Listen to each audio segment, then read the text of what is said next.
Get started. Blessings and abundance to everybody. Okay. Hope everybody is enjoying their weekend so far. We're going to have a powerful session, live session this morning. We're going to be talking about the Messiah effect. This is going to be a powerful session, kind of building upon each week, each session. If you haven't seen the last two, I'm going to put Wednesday's session, live session up probably today, between today and tomorrow. But you definitely want to go back and look if you haven't seen it. Blessings and abundance to everybody. If you don't know who I am, my name is Seer. You can look on my page to see exactly who I am and what I do. Seer is not just a title; it's a responsibility. If you does the text says that I have covered the eyes of the prophet and I have covered the head of the seer. The seer has access to the mind of the divine, the mind of God, understanding the mysteries and the secrets behind ancient texts and also the meanings of events, etc. So I do see like a prophet or like a reader, whichever term you want to use, but seer is a very purposeful responsibility, and if you want to call it a title. So today we're going to have a powerful, I promise you, this is going to be powerful. I'm going to go into some things, some deep things this morning. We're talking about the Messiah effect. So real quick, I'm going to start off by talking about just some general things that are important for us to consider as it relates to the time that we're in. We're getting closer in America. We are getting closer and closer to the time where it's time for our election. We see the escalation of conflicts over in the Middle East. We see things happening. Things are continuing to happen and to take shape as it relates to our economy. So we are at a very critical point and a very important point at this time, and it is very imperative that we understand how to execute our lives at this moment and at this time, and that we are aware and are diving into the understanding of our divine identity, and as well as how to execute and how that divine identity has an impact on our lives practically, and then in our society, in our community. So I'm going to start off with this. This is directly from the Geneva. First, before I go into this, because there might be some new people. I'm not a religious person. I am a spiritual leader, servant leader. I'm a spiritual servant leader. I do utilize and reference the Bible a lot. But the Bible, for me, the Bible is not a religion. I want you to understand the Bible is not a religious text. The Bible is not a religious text. The Bible is a transliteration and a translation of an interdimensional, intergalactic, ancestral story that also holds the constitution of the universe inside of it. I'm going to say that one more time. The Bible is not a religious text. It's utilized by religions. I want to be clear. It was actually translated and transliterated for political purposes, but that we're not going to talk about today. But understand that the Bible is a translation, a transliteration of an interdimensional, intergalactic, okay, or if you want to say multi-terrestrial, ancestral story that also holds the constitution of the universe inside of it. And it's important that we have that as a context, because I do reference the Bible, but I'm teaching you and showing you yourself. I'm showing you within a text that they hid your identity inside of, that you know as the Bible, that they told you is a religious text, but it is not. In the Bible is where I teach from a lot of times at this time, but today I'm even going to reach into the emerald tablets of Thoth. I'm going to reach into that today. But let me start off really quickly with Ephesians 6:12 out of the Geneva Bible. This is very important. Different translations or transliterations give us different insights of what the text is actually saying. We've heard this before. We've heard, and I'll just kind of quote the original. We wrestle not against flesh and blood, but against principalities, powers, and rulers of darkness is the way we hear it in the religious institutions, right? And through the religious doctrines and teachings. But here in the Bible, this is how the Geneva Bible reads. It says, we wrestle not against flesh and blood, but against principalities, against powers, and against worldly governors. Everybody stay with me, listen close. Against worldly governors, the princes of the darkness of the world, against spiritual wickedness, which are in high places. This is very important what I'm reading right now, because I'm going to help us identify exactly where where it's important for us to execute and why it's important for us to execute at this time. But I'm going to read this one more time because I want you to get this in your heart and in your mind, because this is important. This is not a religious text. I want you to lay down your religious concepts for a second, and I want you to hear this, and I want you to hear what's being said right here from a deeper dimensional space. Check this out again. I'm going to read it. I'm reading Ephesians 6:12 from the Geneva Bible. Listen what it says.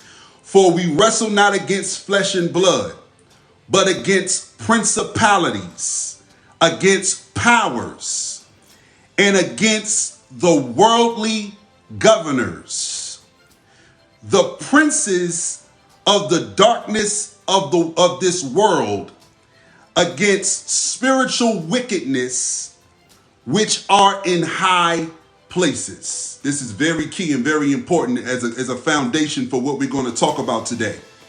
Okay, so real quick, you see that the title says the Messiah effect.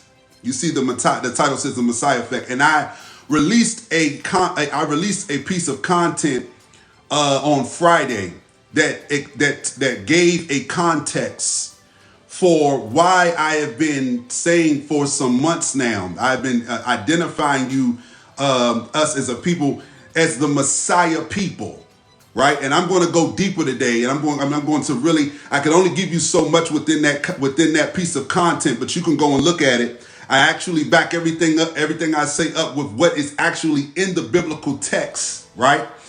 But understand that I'm going to go deeper, and I'm going to show you something that's very important for us to understand the depths of what this means as being identified as the Messiah people. The first thing that I want to mention is that we got to understand that when we're talking about our divine identity,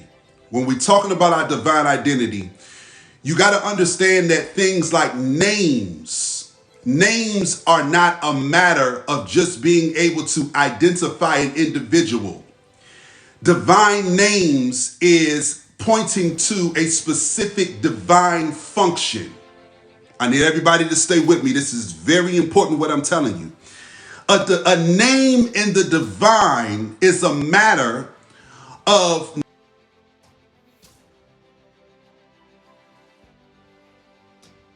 but a name is pointing to a specific divine function. So understand something. When you are talking about the name Yahshua as an example, it is not just a name to identify an individual. It is a name that is announcing a specific function. And as it relates to specifically Yahshua, that function is the function of God, or Yahuwah, Yah or Yahuwah. It is the function that God is operating in, or Yah is operating, and it is being identified through that name. So Yahshua means Yahuwah is salvation. Yahuwah is salvation, right? This is important. So understand that when we see this practice throughout the text, remember when Abram first starts to begin to hear a voice and builds this relationship with Yahu, who we know who comes to become Yahuwah, builds this relationship with God in the text. Notice that in the story, he gets a name change.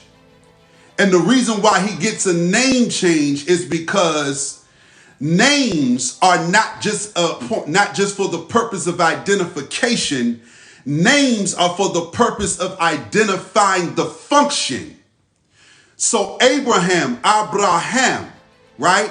Father of the children of Ham, father of, or the melanated people, father of Abraham, his son also gets his grandson gets a name change. Yaqub, Jacob, name changes into Israel.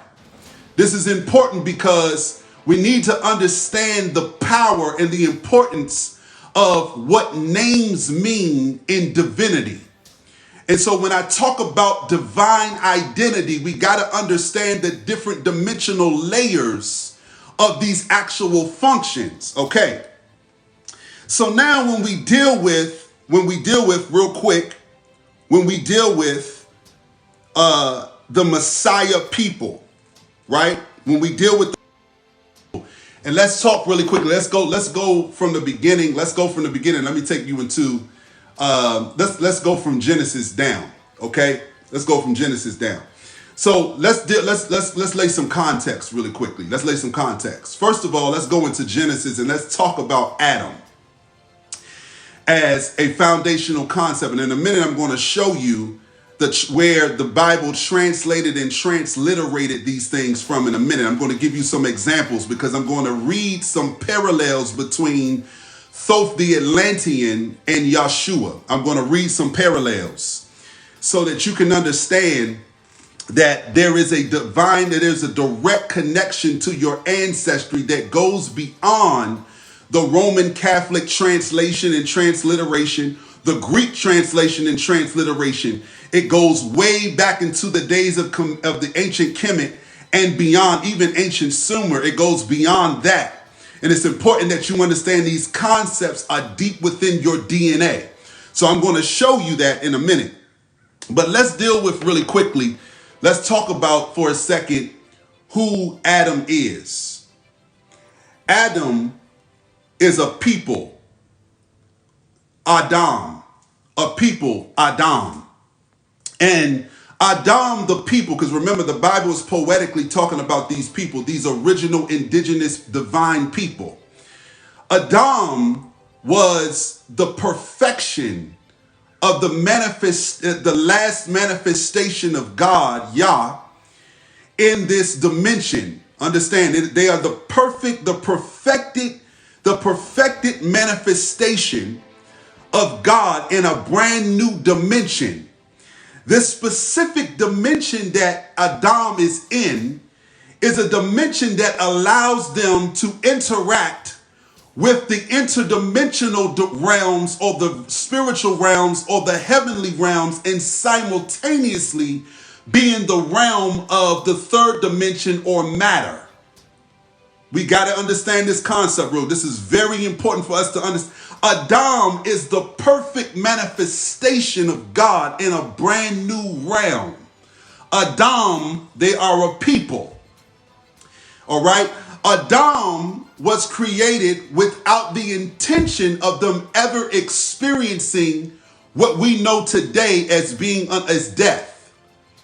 There was no intention for Adam, the people, Adam, to experience death. And we're going to see we see there is a parallel when you look into the emerald tablets of Thoth, or who our Kemetic ancestors called Tahuti. When you look into that account, and remember, we are still dealing with a translation or a transliteration, so we still have to go past and go deeper into our studies, even when we're reading this. But when we are considering the story of Thoth or Tahuti, there's things that Thoth is mentioning that are letting us know what the Adam people are living like.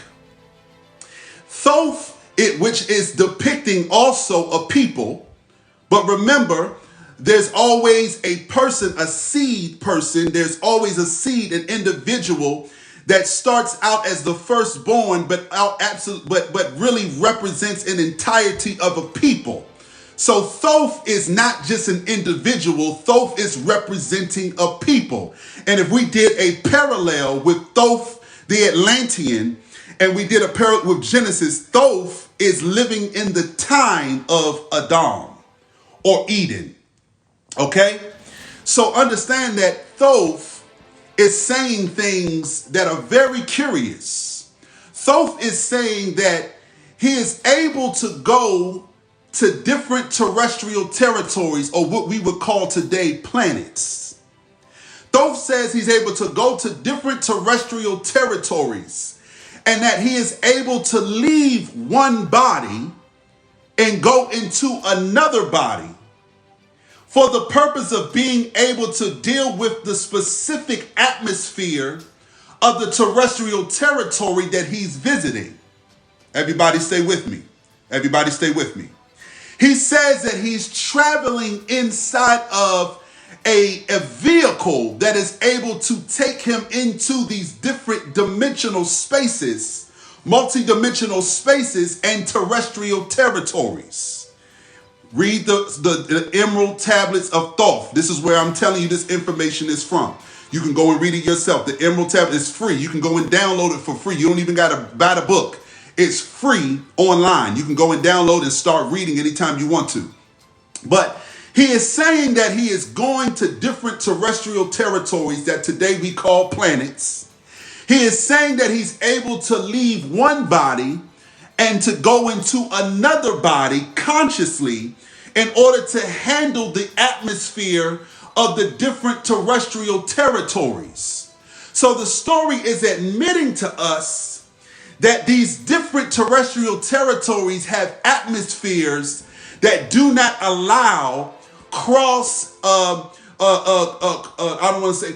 do not allow different terrestrial beings to cross into another terrestrial space without having the proper body or suit, spacesuit, or that can handle that specific atmosphere. Everybody stay with me. This is very important what I'm telling you. We're laying this context.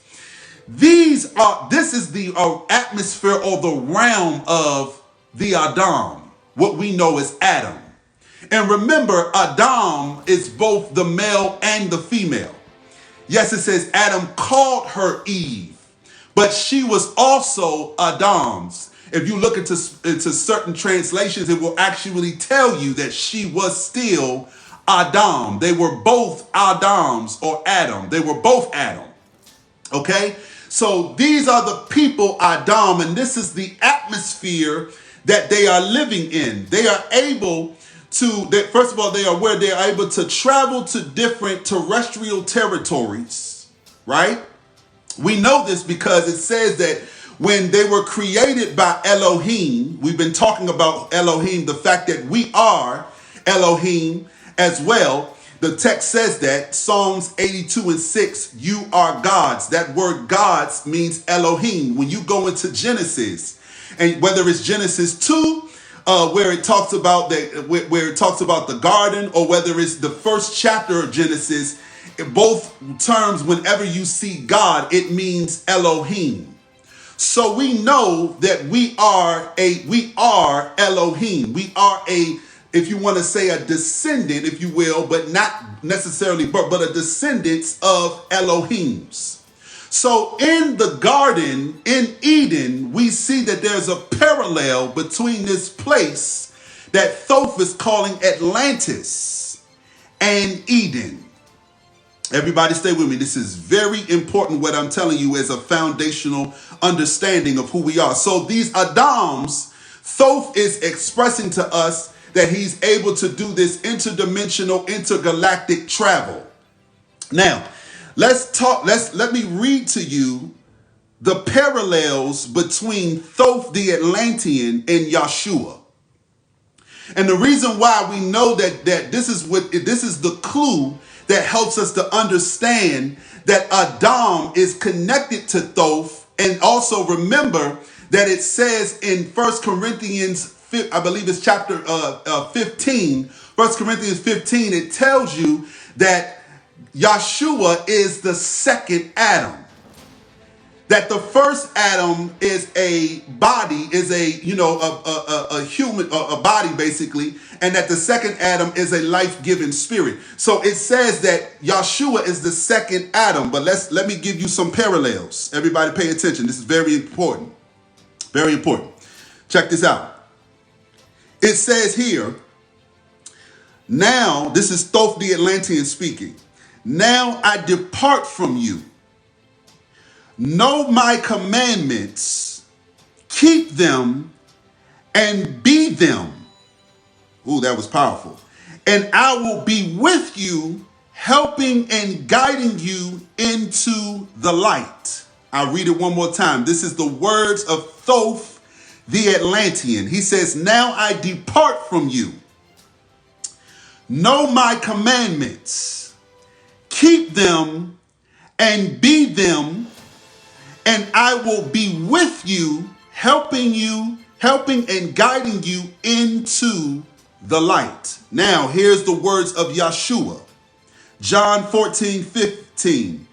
If you love me, keep my commandments. John 8:12. I am the light of the world. Follow me, will not walk in darkness, but will have the light as life. I got some more, just in case that didn't convince you. Let's do a couple. Let's do some more. Here's Thoth the Atlantean speaking. I begin this incarnation from eon to eon. Eon means age. So like we were in the age of Pisces, now we're in the age of Aquarius. He says, I begin this incarnation from eon to eon, where the river of life flows eternally. That's Thoth the Atlantean speaking. Now here's Yahshua. He that believes in me, out of his being will flow rivers of living water. This is the transliteration that we're experiencing right now. Thoth the Atlantean says, I descend, but in a time yet unborn, I will rise again, for surely I will return.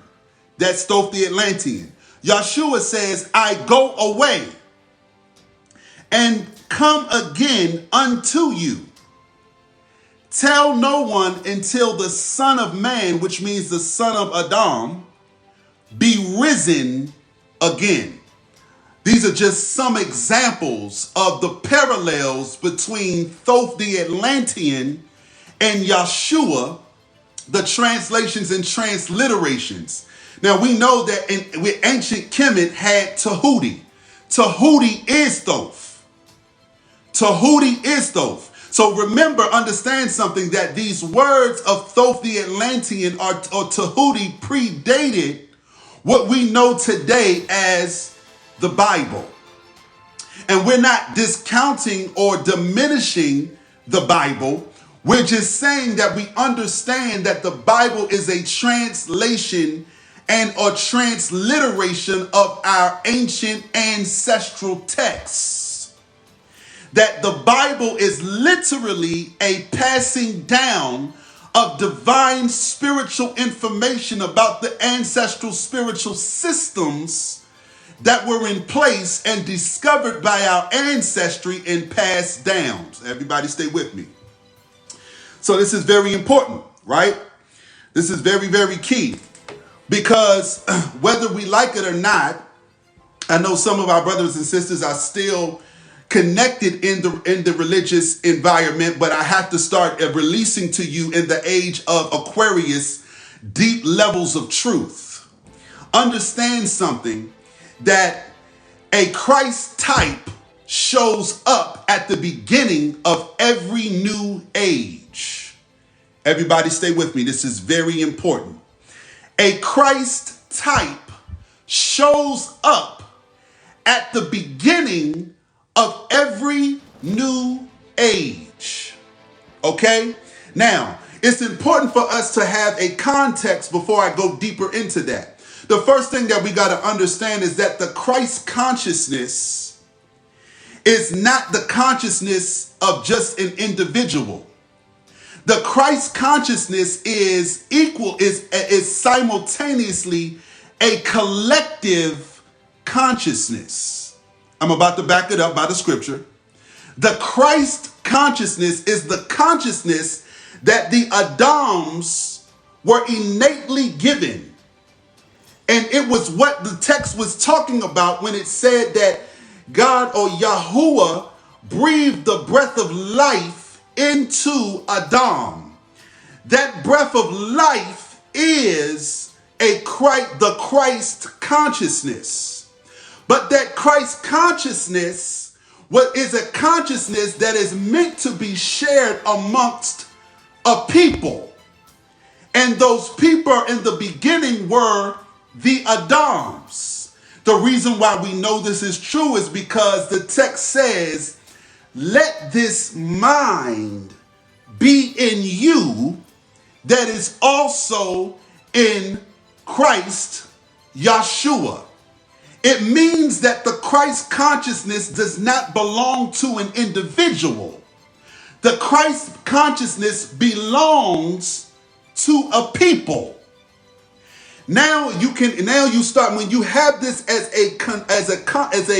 a foundational context, now it starts to make more sense when we look into the book of Revelation and the book of Acts that explains to us that the Messiah is to become a people, that there's always an individual that starts as a seed of the Messiah people. And we see this because the Atlantean tells you, I come and I descend eon to eon. That means age to age. Every age begins with a Christ type. And this is why Yeshua is saying what Thoth said, I will return. The reason why he knows this is because he's embodying the consciousness we call Christ. And that consciousness goes through comes in every age, at the beginning of every age, and it starts with a seed person. And Thoth, during that time of Atlantis, or the time of Eden, was the seed or the Christ type of that age. And Yeshua becomes the Christ type, or the Christ of the age of Pisces. But when we get to the age of Aquarius, the Christ comes as a people once again. We return in the same form that we ended up in during the days of Eden, where Adam was a people. This is I'm going to back up everything, all of my brothers and sisters that are still in the religious realms. Stay with me, stay with us, because I'm going to back up everything I tell you in the text. This is why, again, it's very important for you to understand what the Bible is. It is not a religious text. It is your ancestral story. So stay with me. At the beginning of every age, a Christ type shows up. Okay? Now, I'm going to back this up because here's what it says in Hebrews 5:5-6 about Yeshua. Stay with me. This is what it says. They don't emphasize this in the religious institutions, but it's right in the text. Watch this. It says this. So I'm not going to actually let me actually go into. Yeah, let me read the 5 and 6 and then I'll go backwards. It says, in the same way, Christ, talking about Yeshua, did not take on himself the glory of becoming a high priest. I'm going slow because this is very important. It says he did not take on himself the glory of becoming a high priest, But God said to him, "You are my son. Today I have become your father." This is very important. I'm going to break it down, don't worry. And he says in another place, "You are priest forever in the order of Melchizedek." Now, I'm going to break this down. Everybody stay with me. I'm going to break this down. What this says, and I'll read the context. I'll go backwards in a minute. What this says is that Yahshua did not have the power to make himself the high priest. He did not have the power to make himself the Christ, the high priest, the seed Christ of the age of Pisces. He did not. As a matter of fact, he still had to qualify. Yes, he was prophesied about. But remember, Yahshua is still in a body that has free will. So Yahshua had the free will and had to qualify though he was destined to become the high priest, the seed Christ of the age of Pisces. He was destined to be that. But he still had to qualify. This is what the text is saying in Hebrews 5 and 6. He did not take it upon himself to become the high priest in the order of Melchizedek. Now, who is Melchizedek? Melchizedek is, or let me tell you what Melchizedek means. Melchizedek means the king of the righteous. This is what Melchizedek. Remember, I told you in divinity, names are not just about identifying a purpose. Names are identifying a function. The name Melchizedek means king of the righteous. Everybody stay with me. But who is Melchizedek? Melchizedek is the great grandson of Enoch. Everybody stay with me. Melchizedek is the great grandson of Enoch. So now we are connecting Yahshua to the ancestry of Enoch. Everybody stay with me. This is very important. This is why I told you the Bible is not a religious text. It is an interdimensional, intergalactic, ancestral story that has been translated and transliterated. It says right here in Hebrews 5 and 6 that he is the high priest. He is in the order of Melchizedek. Now, let's go deeper real quick. This is very important. This is very important. Because now we've got to understand the context of what it means to be Christ or Messiah, which is the same word. Christ and Messiah is the exact same word. Everybody stay with me. We got to understand what it means to be Christ and Messiah. Now understand, Yahshua, the text says, sits on the throne of David. Yahshua sits on the throne of David. The throne of David is a very specific throne.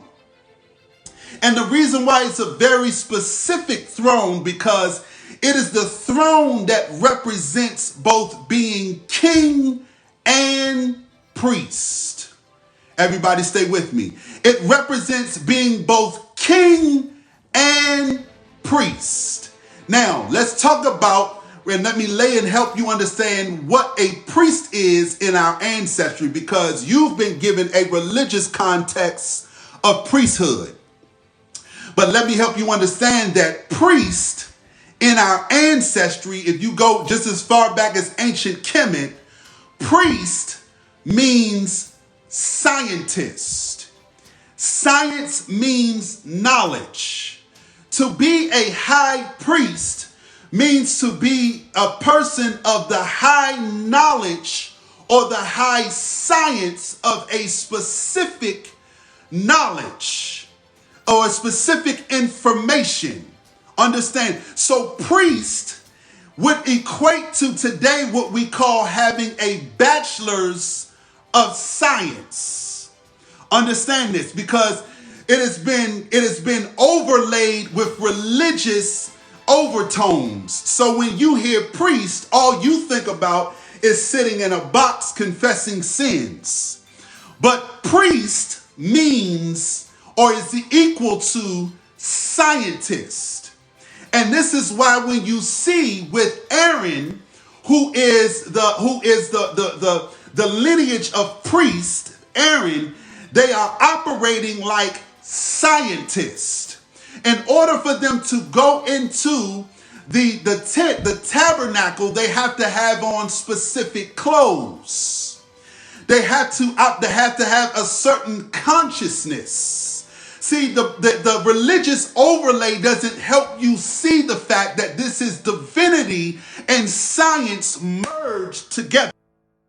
The priests were high scientists who understood the sacred knowledge of how the universe worked. So understand that David's throne is a throne that embodies being a high priest and a king. So this is why Yeshua sits on the throne of David. This is very, very key. So understand something. Understand your priesthood is being a high scientist. So what you see with the children of Yashrael, they are operating in a high science. This is a divine high science that they are operating in. This is a technology that we call it's slipping my mind right now. The apparatus that they are walking around with, it is a technology that they are walking around with. It's skipping my mind right now exactly what it is, but that was inside of the tent. They are walking around with technology. Technology is what they're operating in, and connected to this technology is divinity. So understand, this is priesthood and royal kingship. Now, kingship didn't start with David. It didn't start with David. It actually started with the children of Adam. Stay with me. It started with the people who were named Adam. They were where this kingdom began. How do we know? Because after Yahuwah creates the children of who are Adam, the people Adam. When Yahuwah Elohim creates the Adam, remember what it says. It says, "Let us give them dominion." Dominion, for short, if we take it as a suffix. Dominion, the suffix would be dome, D-O-M. On the suffix of dome is on the back of the word kingdom. In order for you to be a king, you must have a domain or dominion. So in the book of Genesis, chapter 2, it says Yahuwah Elohim gave the Adam people, our ancestors, dominion, which instantly made them a people that became kings. So this is where we get the kingdom of God. This is where kingdom, because they have dominion over all of the domain, which instantly makes them kings. This is why it says that God is the King of kings and the Lord of lords, or the Elohim of Elohim, the El Elyon, the Most High Elohim of Elohims. I am giving you the foundational context of who you are today. Stay with me, because I am not just saying some fancy words when I'm telling you that you are the Messiah people. I'm giving you I'm connecting all the dots for you. to help you understand who you are and why they've spent trillions of dollars on propaganda, keeping you from realizing who you are. Because if you realize who you are, you might start understanding who these people are that keep seeing in the skies. But I digress. I'm going to stay here. So you are a people that were created, and instantly you were created as kings over a kingdom. So here it is that the throne of David is reminding us of our divine identity, which is not just a matter of identification, but it is also a matter of function. So everybody stay with me. It says that he is a priest in the order of Melchizedek. Now, Psalms 82:6 says, ye are gods. Now stay with me. This is very important. This is very important because now when we have this context of us understanding that we are both priests and we are kings, now you start to realize how your divinity is supposed to function. In other words, what I'm saying to you is that when the text talks about really quickly, the Messiah, right?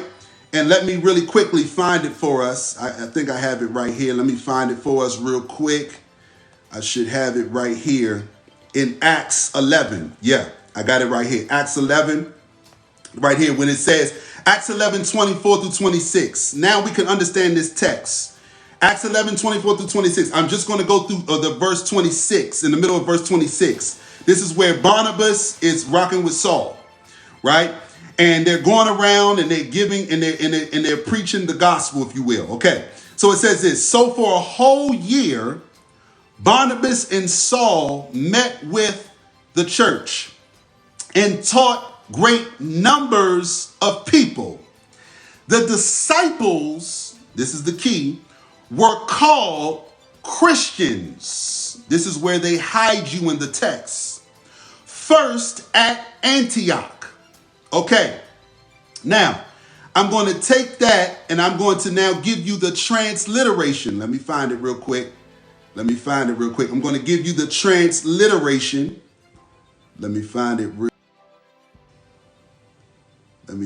real quick. I'm going to give you the transliteration. Okay, it's not right here. Hold on one second. I got us. Don't go nowhere. Stay right there. I got us covered. Let's go. Okay, I'll just read it from here. Okay, here we go.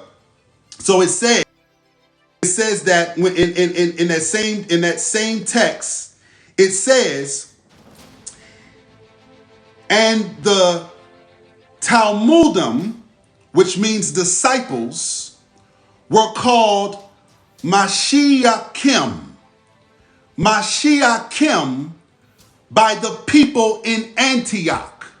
Now this is important because we're now getting closer to the transliteration or the transliteration of the text. In other words, one of our ancestral tongues or languages was the original Hebrew, which was a Semitic language that came down from, Samaria and et cetera, the Phoenician. But the Hebrew was a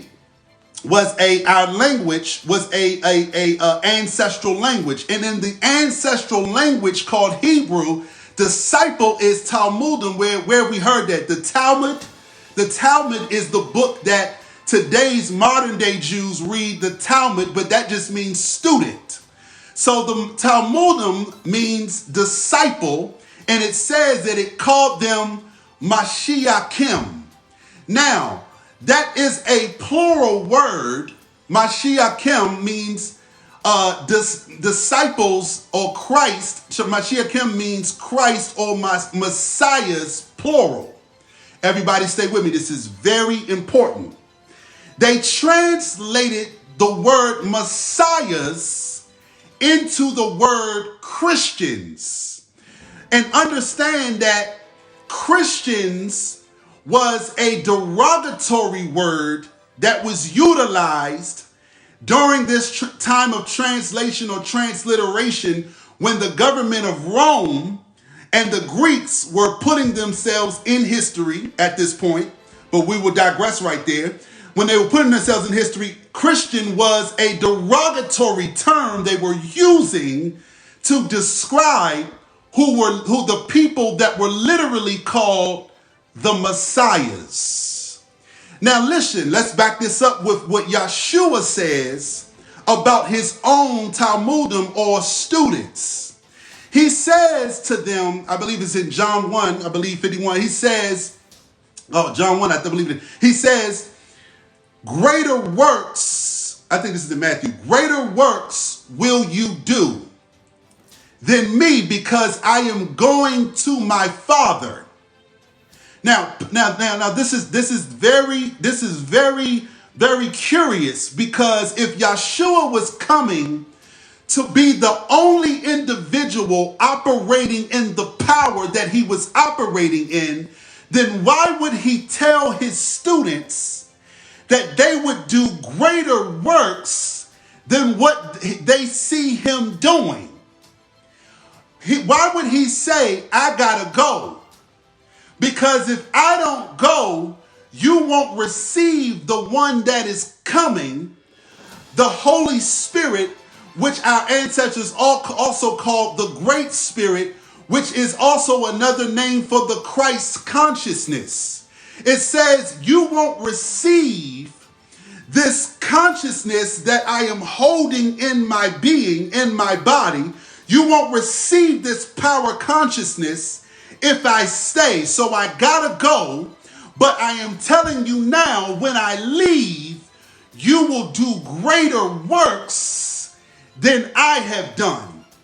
In other words, he's telling them, you will become the Messiahs, because I did not come just to be the Messiah. Now, this is why this says breaking the religious doctrine. This is why this says this, because religion has two major things that has diminished your understanding of the Messiah or a Messiah. They have taught you two things that has took your consciousness away from the power of the Messiah. The first thing that they have taught you about the Messiah is that the Messiah would always be crucified. See, this is absolutely false. Yes, there was something that had to happen because of the connection of the first Adam and the second Adam. There had to be payment, and I'll explain that in a minute. There had to be cosmic payment. There had to be universal cosmic payment because of what happened during the days of Eden.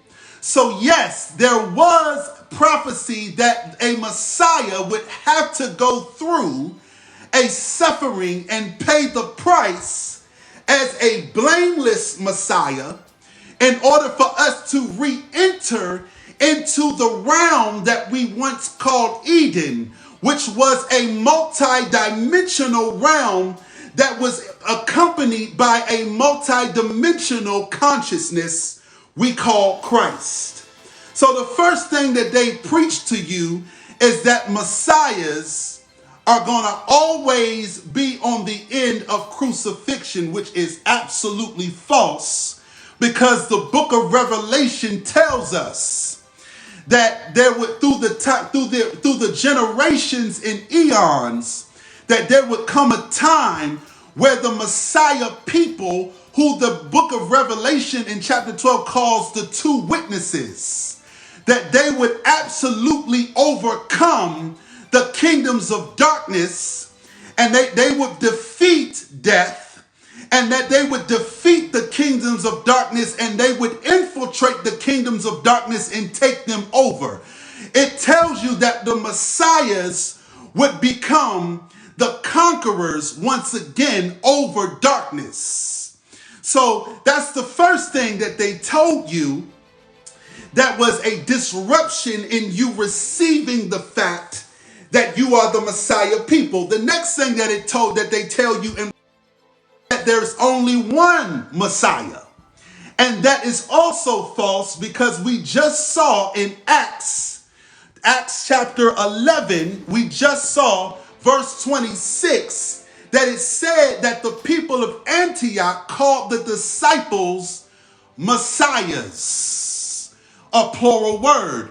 And we know that in the book of Acts, that it was the job of the apostles, who were messiahs, to create an entire community of messiahs. And that's what the text calls the assemblies. See, when they transliterate assemblies into church, they put a religious overtone over it. But literally, these assemblies were equated to or connected to the concept of being a congress. So you understand what Congress is. Congress is a group that has power over the legislation or laws of a land. In other words, they are a type of kingdom people. So the religious overtones stripped away from you the understanding that the messiahs were a people that were both kings and who the text calls priests. So the religious institution and doctrines have taught you that being a Messiah is about always losing and always being on the end of the stick where you would be crucified. And they told you that there will only be one, which are debunked inside of the text itself. This is why I am explaining to us that you are the Messiah people. This is why Yeshua is sitting on the throne of David, which is a throne of both kings and priests. Now, I'm going to back it up one more time. I'm going to back this up one more time, just in case you're not convinced. This is for our brothers and sisters that are still walking and still coming through the religious institutions and concepts. Right inside of the text, 1 Peter 2:9 says this. But before I read it, let me say this. The book of Isaiah says to you that Yeshua is not coming to establish a religion. It says clearly in the book of Isaiah that Yeshua, the seed Christ, the seed Messiah of the age of Pisces, it says clearly he is not coming to establish a religion. It says clearly in the book of Isaiah that this king, this Christ, this Messiah is coming with a government upon his shoulders. A government upon his shoulders.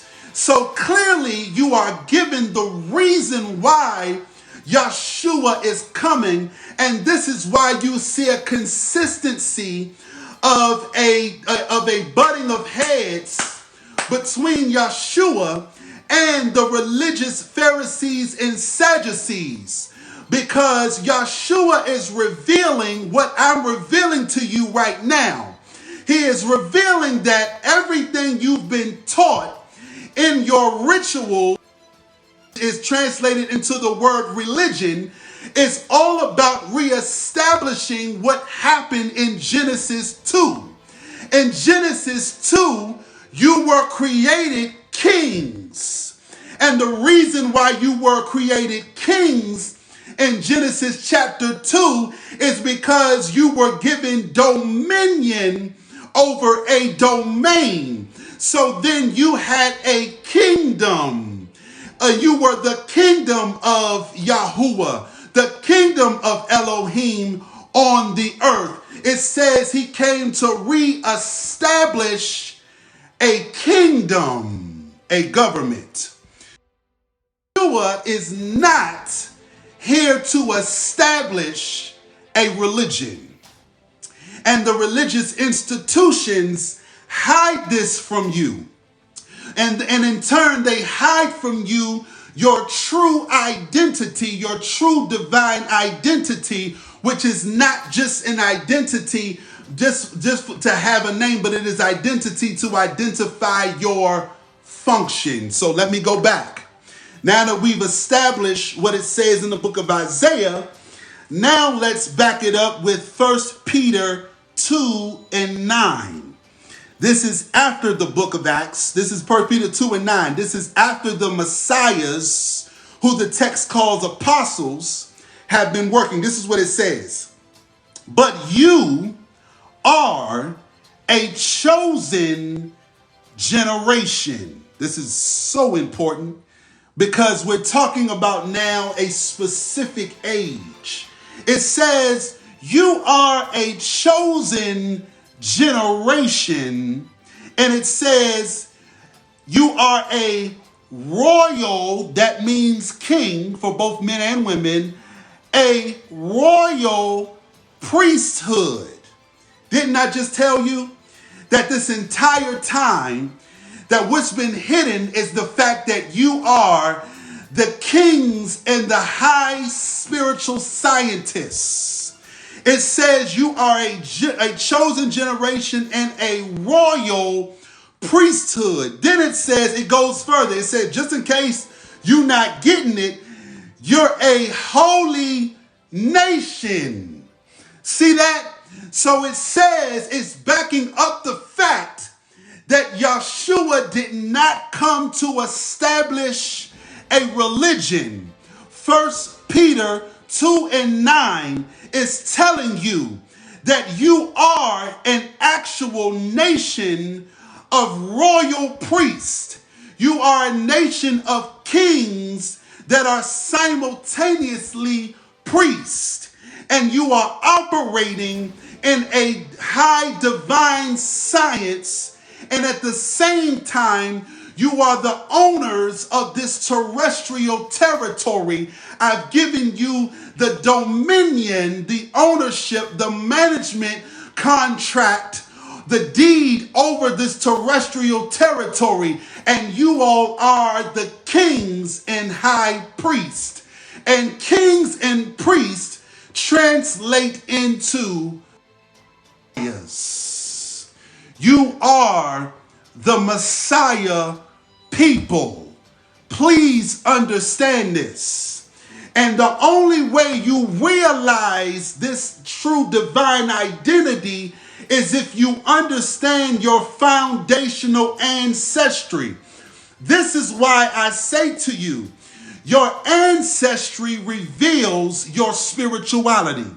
Your spirituality reveals your morality. Your morality reveals your authority, and your authority equals your power. See, understand that the Christ consciousness is a consciousness of power. It is also simultaneously the covenant contract that you have with the Most High El Elyon, the Most High Elohim, as the owners of this terrestrial territory. In this understanding is the understanding and clarity of both your ancestry and also your modern day, your real world day divine identity as the Messiah people. So understand that our ancestors today, while you have in the world system of today, they call people CEOs, which still came from our ancestry because that means chief. That still comes from our ancestry. But understand something. The highest order of our divine identity would be Messiah. So you would be the Messiah of your organization. You would be the Messiah of your energy business. You would be the Messiah of your technology business. You would be the Messiah of your agricultural business. You would be the Messiah of your restaurant business. You would be the Messiah of your educational company. The reason why is because as the Adam, as the Messiah people, as the priest, and as the kings, we do not operate outside of our divinity. That means that we operate inside of our spiritual identity while at the same time acknowledging our intellectual and our natural talent abilities. This is what makes us both kings and priests. Please understand that our ancestors left us a divine spiritual system of helping us understand that the only way we become the kings and the rulers once again when it is our time, like it is in the age of Aquarius, is that we receive the Christ consciousness once again as our main consciousness.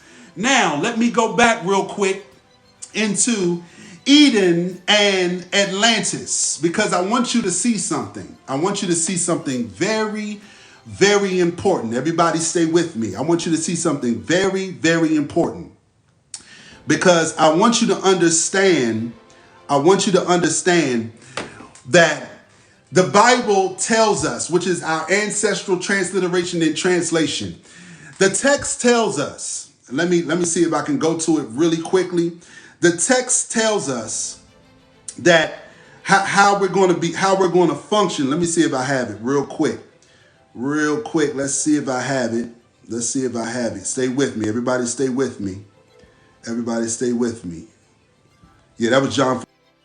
Everybody stay with me real quick. Let's see if I have it for you. Hebrews, Ephesians. Let's see. Okay. So everybody stay with me here. Watch this. This is very important. Watch this. This is very important. In the days of Atlantis and Eden, it tells us that they are in a dimensional space where they're able to interact with interdimensional beings and at the same time be in the third dimensional world. And actually the Bible prophesies to us. And I believe it's in 1 Corinthians. 1 Corinthians chapter 15. Here's what it says. It says that the incorruptible or the corruptible will put on the incorruptible. It says that the mortal will put on the immortal. This is the destination that we are going to end up in as the Messiah people. In other words, enter into the space of Eden once again. But I'm going to break this down for you and make it absolutely clear. I want everybody to pay attention to what I'm saying. This is important. When you read in the Emerald Tablets of Thoth, who is Tahuti in the ancient Kemetic, he says that he is able to go into different terrestrial territories.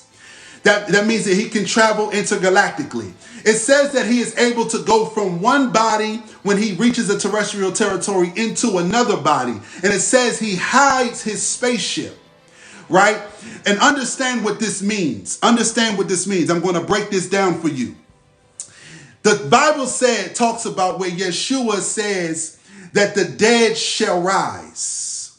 And it says that we shall not all sleep. This is very important. Let's see if I have it here. It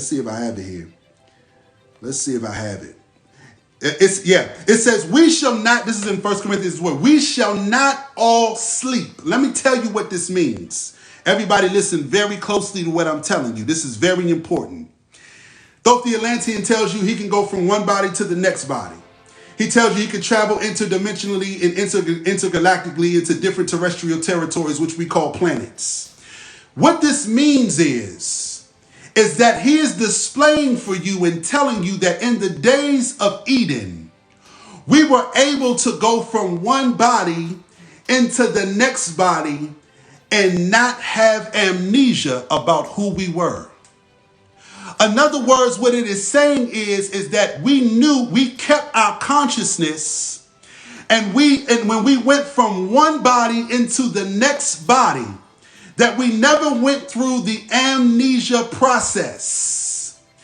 The word sleep in the Bible, when it says that we shall not all sleep. Now let me take you into a text that when Yeshua is heading towards Lazarus with Martha and Mary, he is constantly telling Martha and Mary, he just sleep.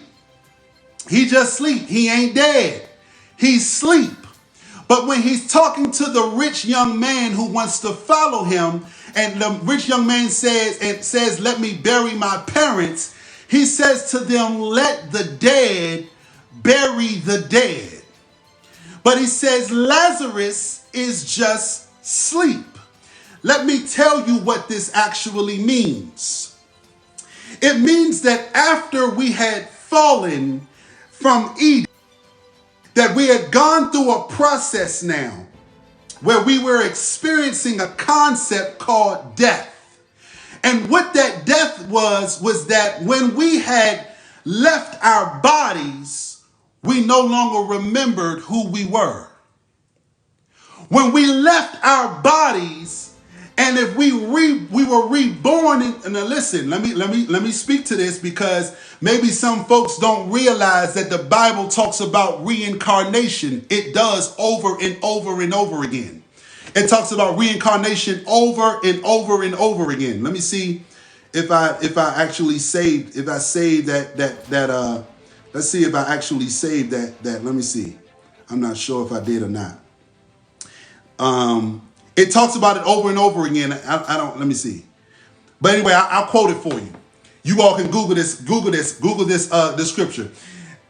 First of all, it says, Yeshua says that many don't realize, when they asked who was John, he said many don't realize that John the Baptist is Elijah.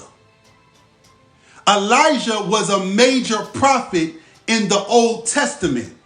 Elijah was the one where the Bible says that chariots, which means spaceships, came to get him.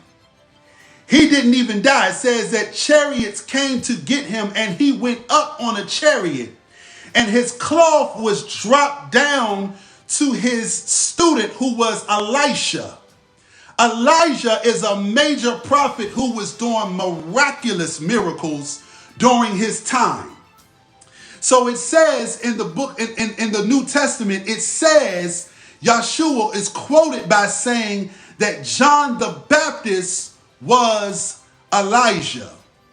It also says in the text that you will see angels ascending and descending on the Son of Man, which is translated into the Son of Adam. What that means is that there are spirits that are incarnating and reincarnating into the bodies of Adam. Understand, the Bible clearly talks about reincarnation. As a matter of fact, when you see him quote that it says, my Lord said unto my Lord, when David prophetically said, my Lord says it unto my Lord, which translates into Yahuwah said to Adonai. Adonai was the name of Yeshua when he was in the spiritual realm in the Old Testament. It says, Yahuwah said to Adonai, sit on my right hand. Yeshua is admitting that he was an incarnation into this time. So he is admitting that reincarnation is in fact a reality in the book or in the Bible. So that being said, this is what makes Yeshua so incredible. Because Yeshua remembers who he was before he was born. This is why the text is giving you the poetic and literal concept of Yeshua being born by an immaculate conception. Not only is it pointing to the fact that it's pointing to an Elohim, of people, interdimensional people that helped him to be born, but also it is saying that he will be born with the fullness of his divine faculties. He will not forget who he was before he came through the canal. Death in the Bible, spiritual death, is about you not remembering your past lives. And the Bible is prophesying about the day where we will reincarnate and remember who we were before the reincarnation. And at the same time that we will remember who we were in the reincarnation, we will also return into the realm of Eden, where we will once again interact with the interdimensional beings, our ancestors, the Elohim, the angels. We will once again have a communion with interdimensional beings at this prophecy. This is what it is described in Revelation, when it says that there will be a resurrection. There will be a time where it says, "Death, where is your sting?"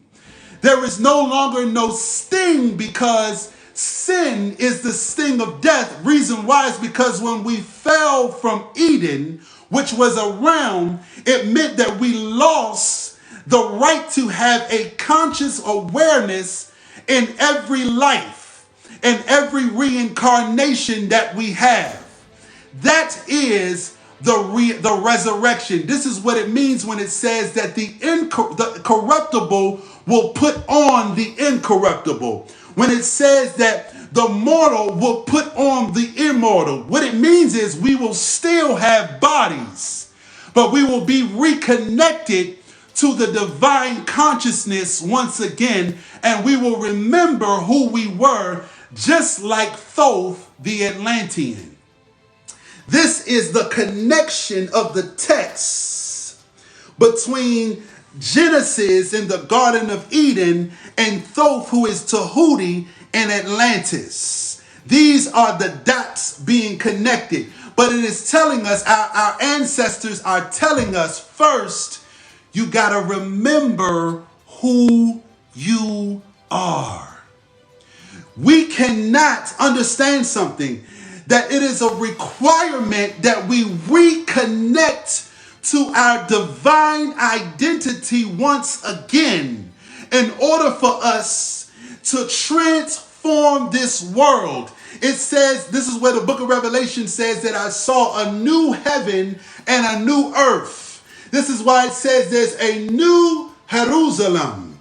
That new Jerusalem that shows up is because we have reconnected to the foundational divine consciousness we call the Christ consciousness, which is the collective consciousness of the lineage of Adam.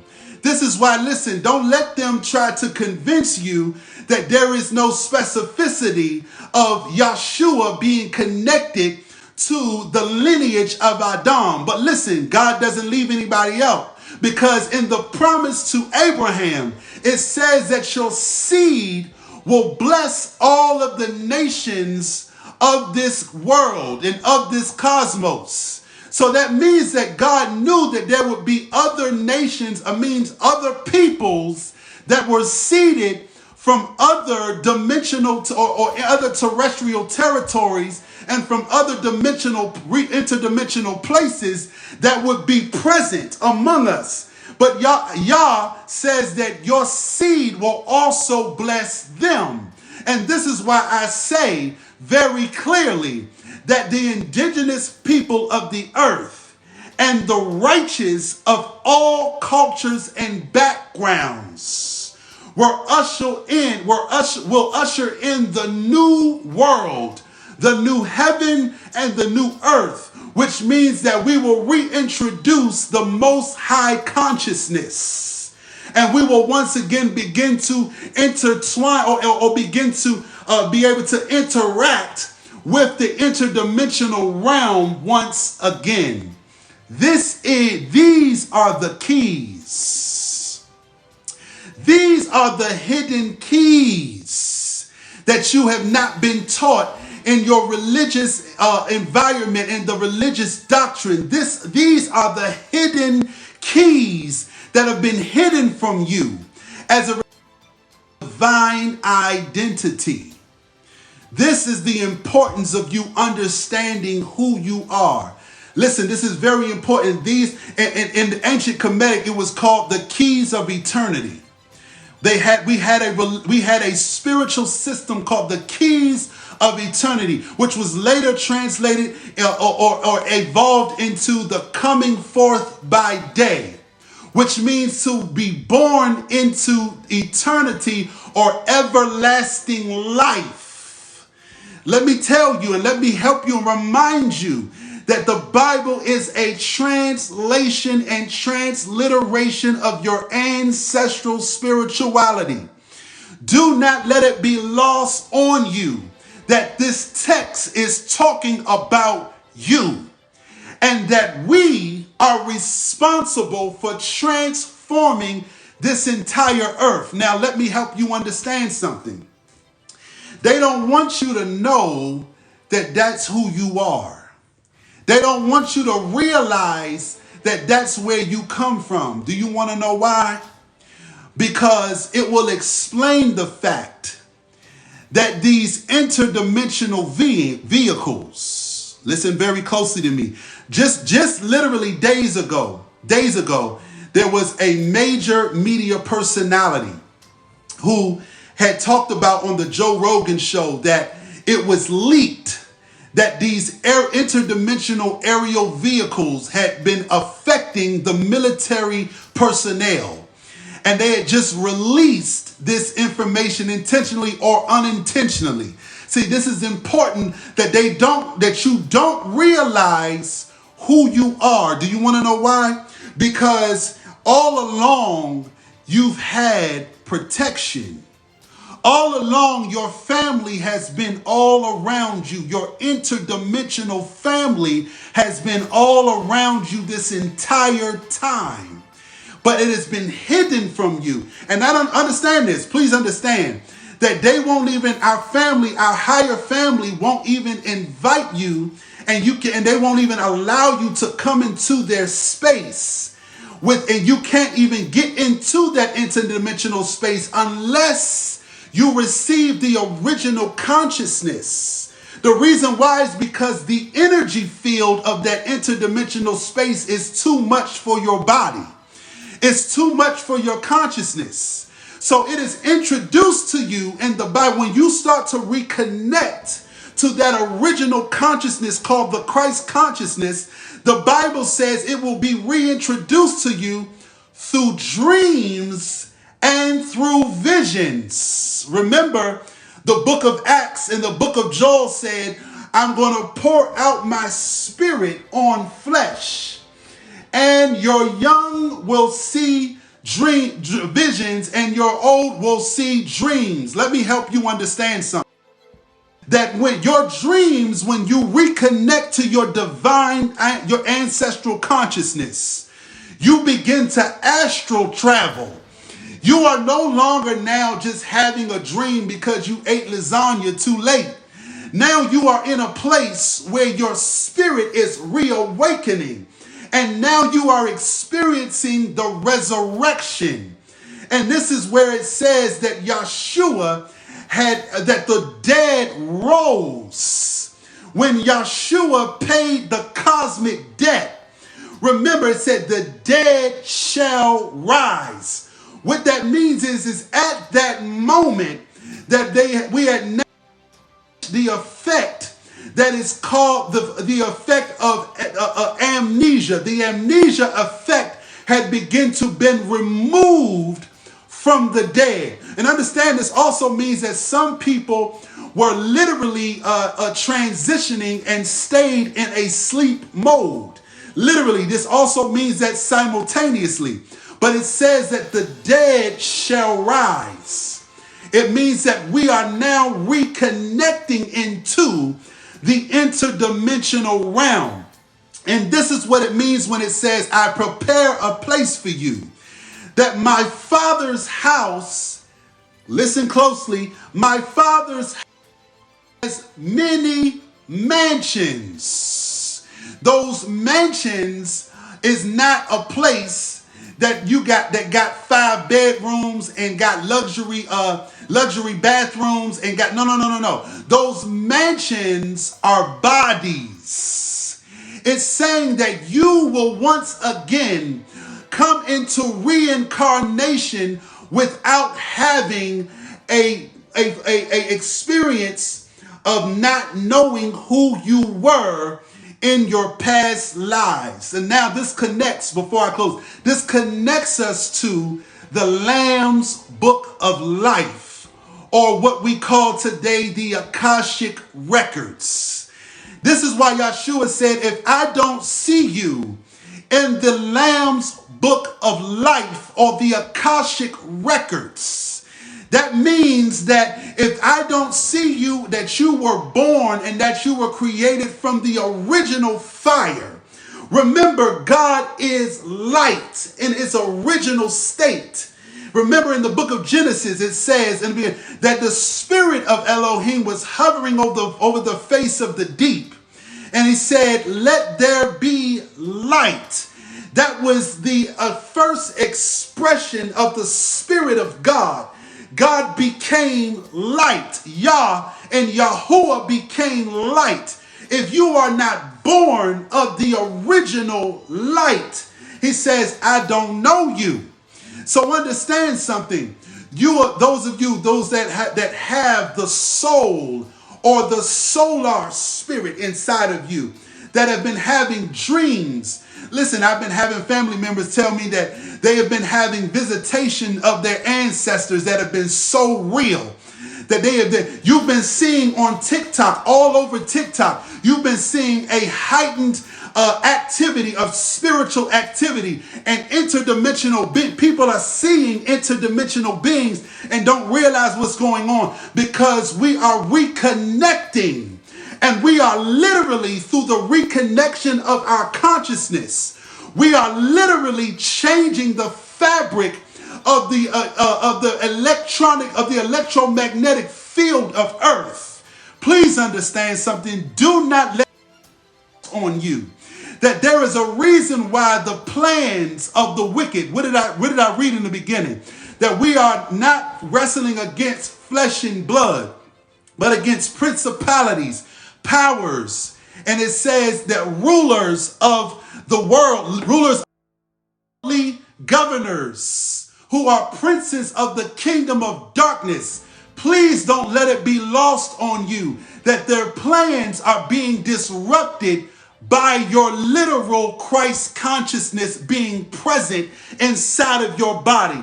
In other words, you don't understand the power of this text. This text is telling you, listen, first of all, you don't need any physical weapons.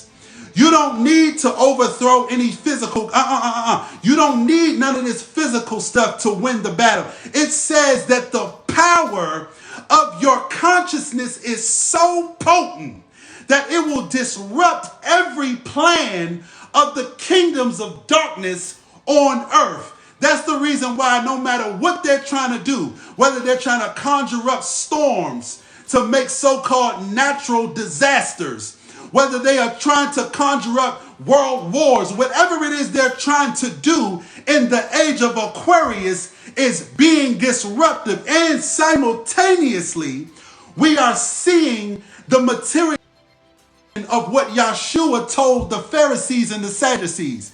He said to them, let me tell you something, homie. He said, my kingdom is not of this world. He said, and let me tell you, at my word, he said, if I speak it, you're going to see an army show up. I'm laying down my life. Don't let it be lost on you, and don't you think you got any power over me. Because at my word, the interdimensional army will literally show up on my behalf and will destroy you. And we've seen it happen over and over in the text. We saw it happen with Elijah. When Elijah was being chased by the army of Jezebel, and literally him and his servant was worried because it was just them two.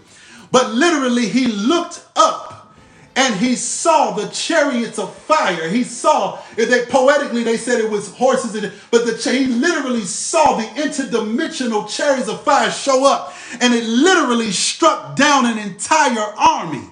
Did you not see that in Sodom and Gomorrah, an entire city was flattened? That was the army of our interdimensional family that showed up. Don't let it be lost on you that there is an interruption happening in the earth realm, and they know it. And they don't want you to know that this entire time, it's your family that is manifesting in real time.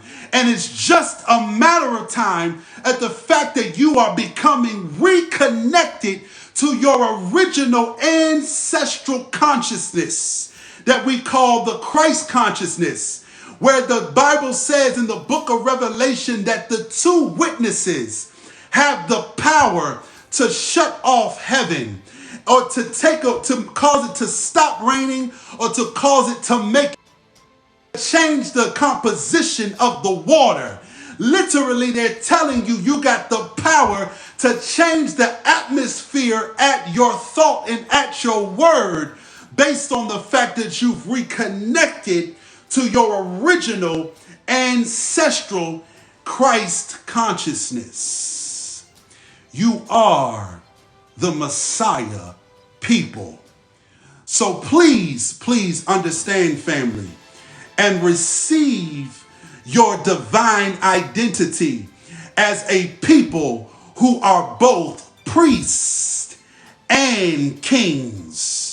And you don't gotta lift a finger. This is why Yeshua didn't go and bother with Rome at all. Because he said, listen, I know the mission I'm on. I'm here to lay my life down. But listen, at the moment in which I decided I could turn this place upside down. But he promises that in the days of the age of Aquarius, that when the Christ shows back up as the Messiah people, that these people turn the kingdoms of this world upside down, and that the kingdoms of this world will become the kingdoms of who? His Christ. It says the kingdoms of Christ, the Lord and his Christ. In other words, it's saying that the Messiah people will once again rule over the airways of this world, and will gain influence once again over the systems of this world. So don't let it be lost on you that this text is a transliteration and a translation of your ancestral identity.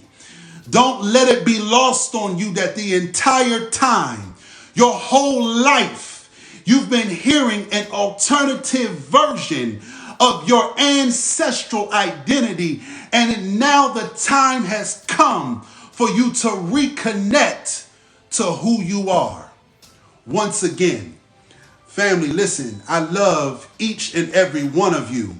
I am one of the voices in this generation speaking unadulterated truths that are breaking the paradigms that have oppressed the divine identity of the Messiah people for so long. And this includes not just the indigenous people of the earth, but the righteous of all cultures and backgrounds. We are breaking the curse of these religious doctrines that have hidden from you for literally centuries who you are. You are now at the fullness of time, where it is time for you to operate in the fullness of your divine identity. So please accept the fact you are the Adams, the Messiah people. You are the people of the book, the Yasharim, the Yasharel, the Israel, the ancient Israel, the Ayasharel. You are the people of the book, which is a divine and an ancestral and a spiritual identity that had had everything to do with reestablishing your ancestral divine kingdom. I love each and every one of you, family. I appreciate you for tapping in with me. I appreciate everybody that gave. I appreciate everybody that joined the Dynasty Tribe. Listen, in summer 2025, we're going to have our first event, summer 2025. Listen, let me explain something to us. That please don't let it be lost on you that our greatest power is us when we come back together and operate as a united family once again. Remember, the text says that you are a holy nation and you are a royal priesthood. Remember, it says this, you are a chosen generation. Remember that and understand that our greatest power is us operating as one family once again. It will not be about the individual effort alone. It will be about the connectivity of our greatest and our brightest, operating in your priesthood. Your priesthood is your intellectual and natural talent abilities. Please understand that your priesthood has nothing to do with religion. Your priesthood has to do with if you are a career person and that you have a dream job and you're working your way up to become the top manager, that is your priesthood. If you are an entrepreneur that is working to put a company in the market that's going to change the systems of this world, that is your priesthood. Understand something. This is your priestly operation and execution. And in the other side, and also simultaneously, it is your divine ability within those operations and executions. And your kingship is the fact that you are claiming once again your ancestral dominion kingdom, your ancestral place that connects to the lineage of the Adam. And that is us operating in the fullness of who we are. We are not here to reestablish any kind of religion. We are not here to promote any kind of religion. We respect the modern day religion respectfully as the elementary schools of spirituality today. We respect the religions. It's okay that we are with them, but understand that we are here according to the text to reestablish the family kingdom. That means that we must come back together and we have to operate at our highest level with all of our talents and abilities. Once again, summer 2025, we are doing the summit. We are doing the Spiritual Impact Summit. We are doing a divine summit that's going to be transformational. And it's going to be all about reestablishing our ancestral agricultural practices. It's going to be about establishing our ancestral technology practices. It's going to be about establishing new companies that have the impact on the market that will give us the ability to free our people economically, spiritually, in their ancestry. So I want you to go to the link in my bio. And we have leadership. We have the volunteer leader. We have the team leader.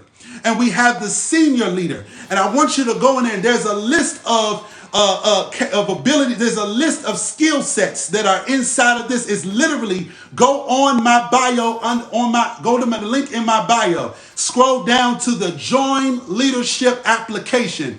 We are going to start meetings around 30 days from now. Join it and we're going to start meeting about summer 2025 because we're about to start transforming our communities city by city. We are literally going to start transforming our communities and the systems of the communities by coming together and operating with our highest and our brightest as the Messiah people. Yeshua, he was not operating religious. He changed the economic system through getting the tax collector, the top tax collector, to give everybody a major tax return. He changed the mindset of the people, helping them realize that they could be self-efficient once again and self-reliant once again. He was shifting literally systems. He denied the system of Caesar by paying them through his own entrepreneurship for taxes instead of taking the fiat currency. He took silver. He took the coin out of their own business and paid it for himself because he was establishing a government. He was establishing a family nation once again. So family, I want all the leaders. Everybody is in our family is leaders. This is why it says leaders. So no matter whether you are a person that just wants to help in general, or whether you are a top doctor, or whether you are a top lawyer, whether you are a top ancestral historian, I want you to go and click the link. And I want all of our top leaders to go and click the link, because the only way we're going to transform this world as we are destined to do is that we begin the work together now. Summer 2025, the Spiritual Impact Summit. We are literally, and it's not a religious summit. It's a summit that is focused on spirituality with a social economic impact. Go to the link, sign up.